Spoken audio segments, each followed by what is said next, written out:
حدثنا عبد الله بن يوسف قال: أخبرنا مالك عن هشام عن أبيه عن عائشة زوج النبي صلى الله عليه وسلم أن النبي صلى الله عليه وسلم كان إذا اغتسل من الجنابة بدأ فغسل يديه ثم يتوضأ كما يتوضأ للصلاة ثم يدخل أصابعه في الماء فيخلل بها أصول شعره ثم يصب على رأسه 3 غرف بيديه ثم يفيض الماء على جلده كله. हमसे अब्दुल्ला बिन यूसुफ ने बयान किया, उन्होंने कहा हमें मालिक ने हिशाम से खबर दी, वो अपने वालिद से, वो नबी करीम सल्लल्लाहु अलैहि वसल्लम की ज़ौजा मुताहरा आयशा रज़ी अल्लाह अन्हा से रिवायत करते हैं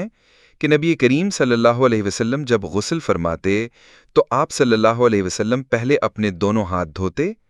फिर इसी तरह वुज़ू करते जैसा नमाज के लिए आप सल्लल्लाहु अलैहि वसल्लम वुज़ू किया करते थे। फिर पानी में अपनी उंगलियां दाखिल फरमाते और उनसे बालों की जड़ों का खिलाल करते, फिर अपने हाथों से 3 चुल्लू सर पर डालते, फिर तमाम बदन पर पानी बहा लेते।